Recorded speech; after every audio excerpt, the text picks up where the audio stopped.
Halo semuanya, selamat pagi. Ya, silakan duduk di tempatnya masing-masing ya. Baik, sudah selesai. Dimulai ya. Assalamualaikum warahmatullahi wabarakatuh. Ya, bagaimana kabarnya hari ini? Alhamdulillah. Baik, sebelum memulai kegiatan pembelajaran hari ini, ada kalanya kita berdoa terlebih dahulu agar diberi kelancaran dan diberi ilmu yang bermanfaat. Berdoa mulai. Berdoa selesai. Ya, terima kasih. Sebelum memulai pelajaran hari ini, Ibu absen dulu ya.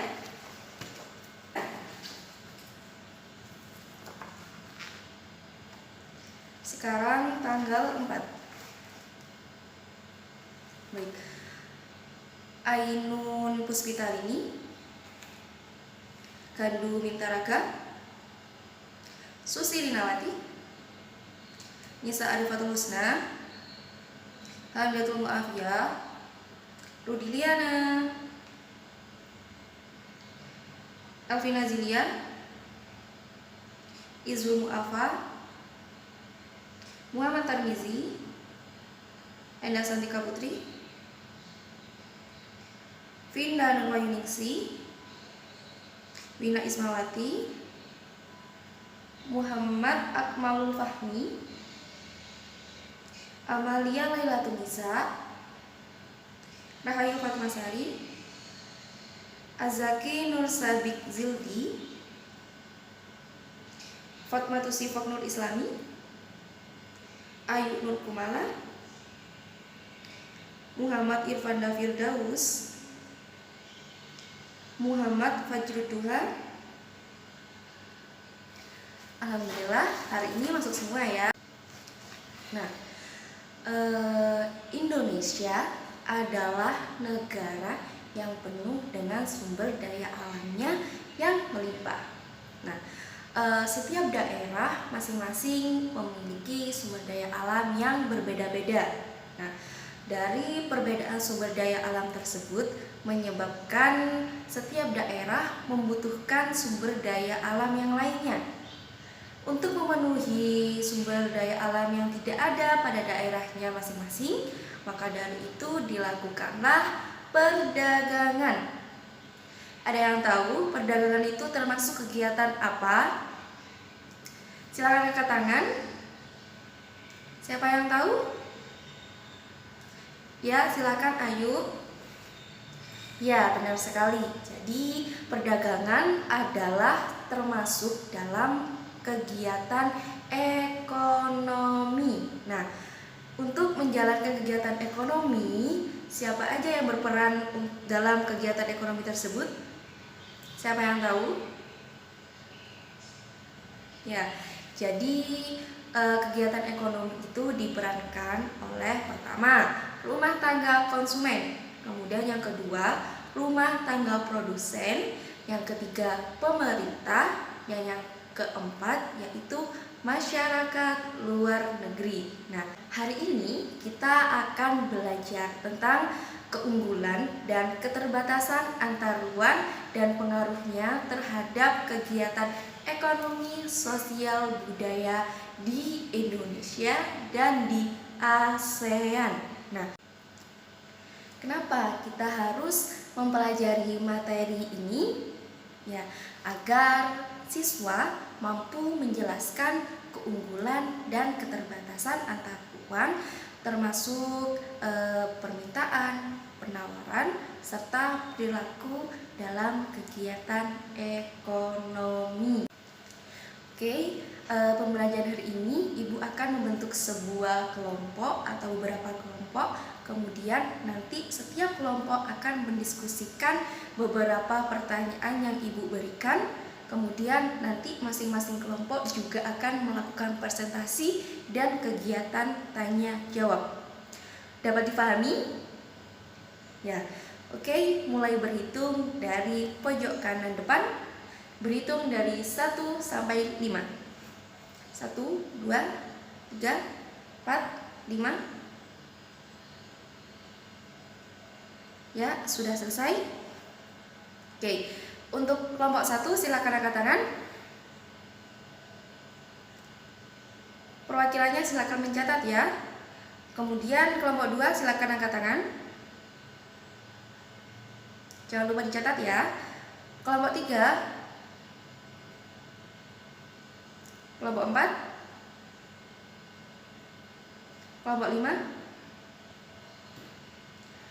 Baik, masing-masing kelompok tadi sudah ada perwakilannya mencatat ya. Nah, setelah itu tentukan ketua kelompoknya masing-masing. Sudah? Sudah ditentukan? Ya. Oke, sekarang silahkan bergabung dengan kelompoknya masing-masing. Untuk kelompok 1 sebelah sini, kelompok 2, kelompok 3, kelompok 4 dan kelompok 5 silahkan bergabung di belakang. Sudah? Sudah bergabung dengan kelompoknya masing-masing? Ya, sudah. Nah, baik. Sebelum melakukan diskusi, Ibu akan menunjukkan sebuah video yang nantinya kalian akan menemukan beberapa jawaban dari yang Ibu berikan. Ya, jadi setiap siswa harus memperhatikannya dengan baik. Oke, langsung saja.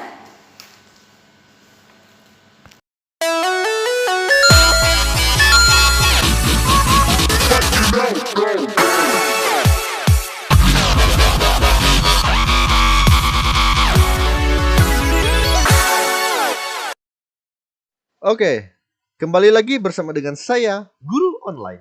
Kali ini kita akan membahas mengenai keunggulan dan keterbatasan antar ruang serta peran pelaku ekonomi dalam perekonomian, di mana materi ini masih bagian dari bab yang ketiga, yaitu keunggulan dan keterbatasan antar ruang serta pengaruhnya terhadap kegiatan ekonomi, sosial, dan budaya di Indonesia dan ASEAN.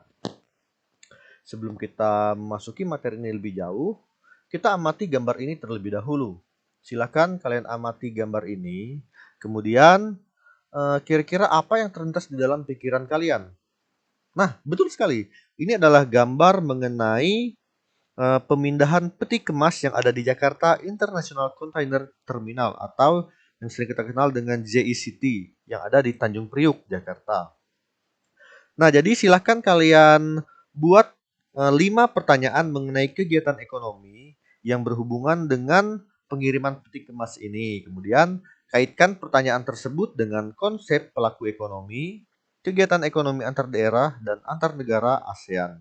Nah, jadi itu tugasnya. Silakan kalian buatlah 5 pertanyaan mengenai gambar yang sudah ditampilkan ini ya. Oke, paham?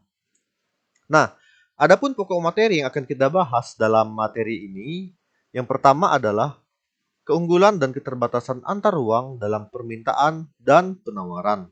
Kemudian yang kedua, pengertian pelaku ekonomi.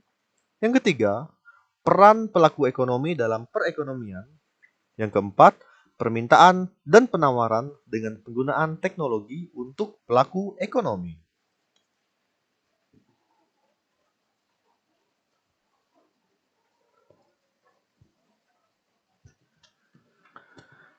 Satu, kita akan membahas mengenai keunggulan dan keterbatasan antar ruang dalam permintaan dan penawaran.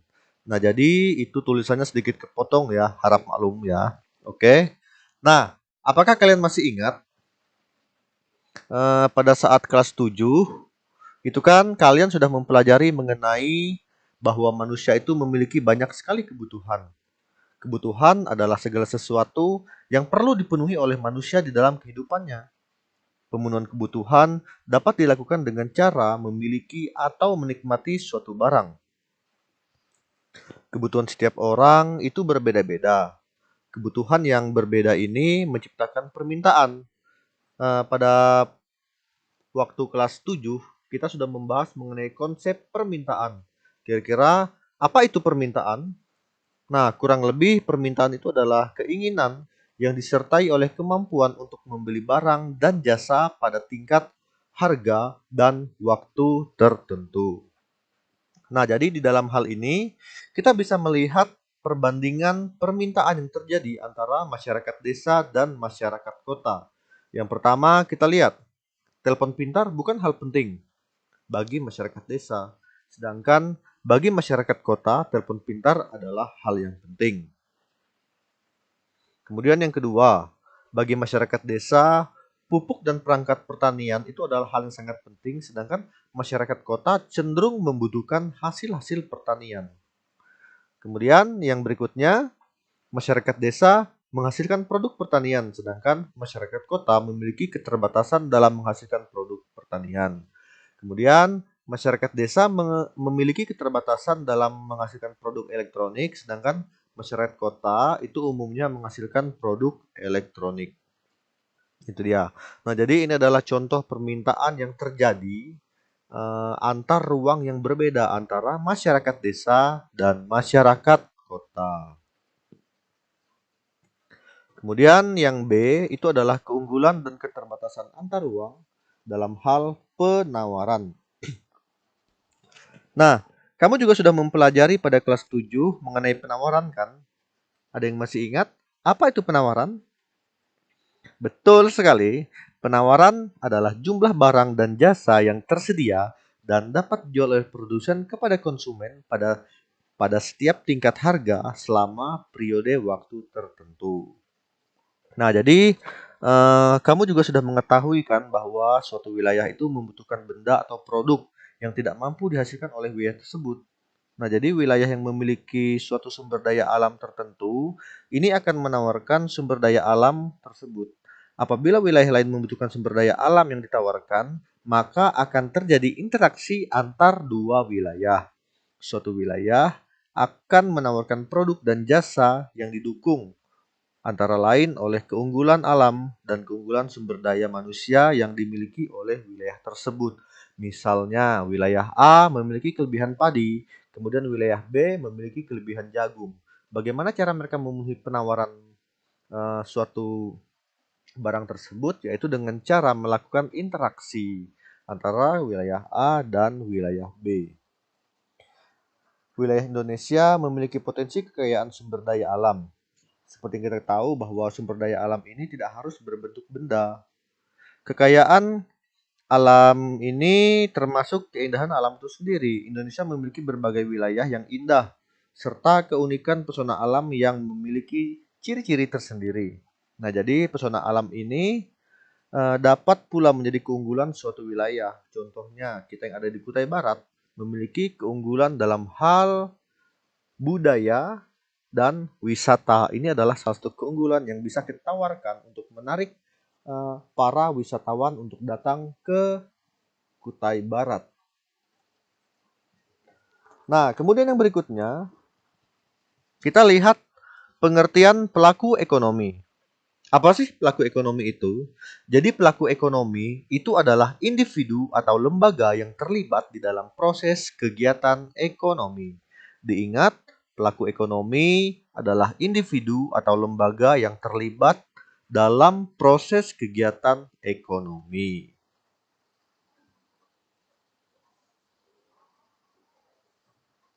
Nah, siapa saja yang menjadi pelaku ekonomi? Yang menjadi pelaku ekonomi di sini adalah produsen, distributor, dan konsumen. Kemudian secara lebih khusus, pelaku ekonomi itu adalah rumah tangga keluarga, rumah tangga produsen, dan pemerintah dan masyarakat. Nah, ada yang masih ingat apa yang disebut dengan produsen, distributor, dan konsumen? Oke, sebelum kita lebih jauh menjelaskan mengenai ini, kita harus mengerti dan paham apa itu produsen. Produsen itu adalah orang yang membuat barang. Sedangkan distributor itu adalah orang yang menyalurkan barang. Konsumen adalah orang yang menggunakan barang. Diingat baik-baik ya. Oke.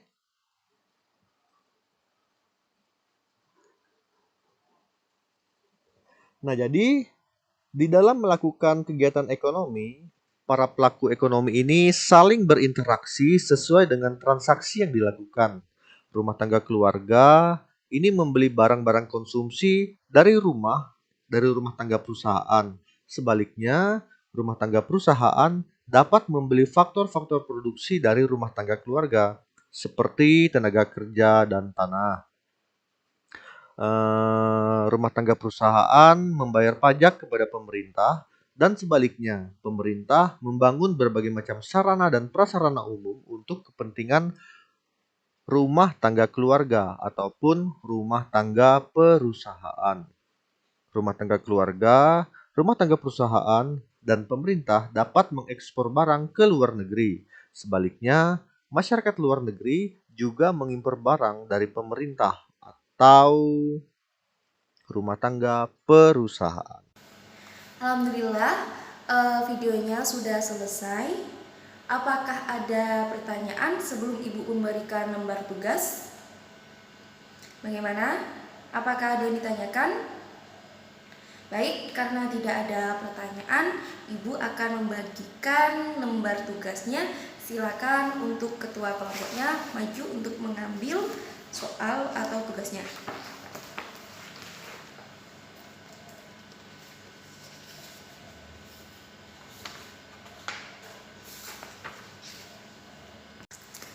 Baik, semua kelompok apakah sudah memiliki lembar tugasnya? Sudah semua ya? Nah, jadi setiap kelompok memiliki lembar tugas yang berbeda-beda. Jadi tidak boleh berdiskusi bersama kelompok lainnya. Harus fokus pada kelompok diskusinya masing-masing. Nah, dan yang lebih penting, setiap individu wajib aktif untuk mengikuti kegiatan diskusi karena Ibu nanti akan keliling untuk menilai keaktifan diskusi kalian. Bisa dipahami? Apakah ada pertanyaan sebelum diskusinya dimulai? Ya, nanti kalau ada pertanyaan silahkan angkat tangan dan Ibu akan menuju ke kelompok kalian. Bisa dipahami ya? Baik, sudah waktunya kita berdiskusi. Ibu akan memberi waktu 30 menit untuk berdiskusi, dimulai dari sekarang. Baik, apakah semua kelompok sudah selesai?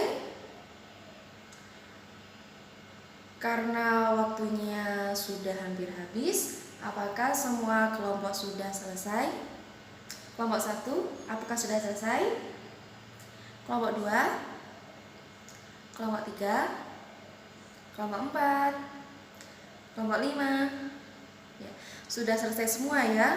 Ya, karena semua kelompok sudah selesai, maka sekarang waktunya untuk presentasi. Baik, sekarang adalah waktunya untuk presentasi diurut dari kelompok 1 sampai kelompok 5. Nah, kemudian jika ada pertanyaan kepada setiap kelompok yang presentasi, silakan sebutkan nama dan nomor absennya. Bisa dipahami? Ya, silakan untuk kelompok 1 untuk melakukan presentasi. Baik, semua kelompok sudah selesai melakukan presentasinya dan dapat menjawab semua pertanyaan dengan baik dan benar. Baik, sekarang Ibu akan memberikan sedikit tambahan ya. Nah, jadi perilaku ekonomi terdiri dari 4, yaitu RTK, yaitu rumah tangga konsumen, kemudian yang kedua RTP, rumah tangga produsen, yang ketiga yaitu pemerintah, dan yang keempat adalah masyarakat luar negeri. Nah, batas dan jarak bukan lagi sebagai penghalang adanya kegiatan perdagangan antar daerah atau antar pulau, bahkan antar negara. Nah, perbedaan sumber daya serta keunggulan menjadi faktor utama terjadinya perdagangan antar daerah ataupun antar negara. Nah, ekonomi maritim dan agrikultur merupakan faktor penting yang perlu dikembangkan. Karena apa? Perannya sangat besar terhadap pembangunan ekonomi. Nah, ekonomi maritim sendiri merupakan kegiatan ekonomi yang mencakup transportasi laut, industri, kapal dan perawatannya, kemudian ada pembangunan dan pengoperasian pelabuhan beserta industri dan jasa terkait. Nah, kemudian hasil pengembangan berbagai sektor dan aktivitas perdagangan tersebut perlu didistribusikan kembali kepada masyarakat secara adil dan merata sehingga tercapailah kesejahteraan masyarakat. Dalam rangka mewujudkan pemerataan distribusi dan pendapatan, maka dari itu pemerintah telah melakukan beberapa upaya, antara lain yaitu pemberian subsidi dan pengenaan pajak. Nah, bagaimana? Apakah ada pertanyaan untuk materi hari ini? Silakan angkat tangan. Bagaimana? Tidak ada? Kalau tidak ada, sekarang Ibu yang bertanya. Ya, pertanyaan pertama, apa perbedaan peran antara RTK dan RTP? Siapa yang mau menjawab? Silakan angkat tangan. Susi, ya silakan Susi. Ya, benar. Kemudian siapa lagi? Ada yang mau menambahkan? Akmal, silakan. Ya, jadi apa yang dijelaskan oleh teman-teman kalian ini sudah benar. Nah, RTK berperan sebagai penyedia faktor produksi, sedangkan untuk RTP berperan sebagai produsen sekaligus sebagai pengguna faktor produksi. Sudah bisa dipahami? Bisa ya? Nah, kemudian pertanyaan yang kedua, sebutkan peran pemerintah dan masyarakat luar negeri dalam kegiatan ekonomi. Siapa yang mau menjawabnya? Siapa? Susi? Jangan Susi, Susi sudah ya. Yang lainnya, siapa yang mau menjawab? Vinda. Ya, silakan Vinda. Ya, benar. Kemudian ada lagi yang mau menjawab? Rudi. Ya, silakan Rudi. Ya. Jawaban dari Mbak Vinda sama Mas Rudi sudah benar ya. Jadi peran pemerintah di sini dalam kegiatan ekonomi adalah sebagai konsumen, produsen sekaligus sebagai regulator. Nah, kemudian untuk masyarakat luar negeri ini berperan sebagai konsumen dan bisa juga berperan sebagai produsen. Nah, oke, anak-anak, bagaimana? Apakah ada pertanyaan untuk hari ini? Baik, waktunya sudah mau habis. Sebelum Ibu mengakhiri, silakan untuk hasil diskusinya dari kelompok 1 sampai kelompok 5 untuk mengumpulkannya ke depan. Ya, terima kasih. Terima kasih. Oke. Nah, kemudian untuk tugas minggu depannya silahkan membuat mind mapping atau peta konsep tentang peran RTK, RTP, pemerintah, dan masyarakat luar negeri. Bisa kalian menggunakan aplikasi mind mapping atau bisa juga kalian menulisnya di lembar kertas atau bisa juga kalian mengerjakannya di Microsoft. Terserah kalian, yang penting untuk minggu depan silahkan dikumpulkan ke Ibu. Baik, untuk tugasnya apakah ada pertanyaan?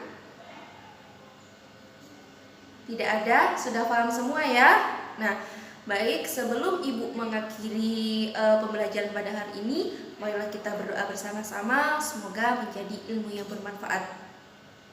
Berdoa dimulai.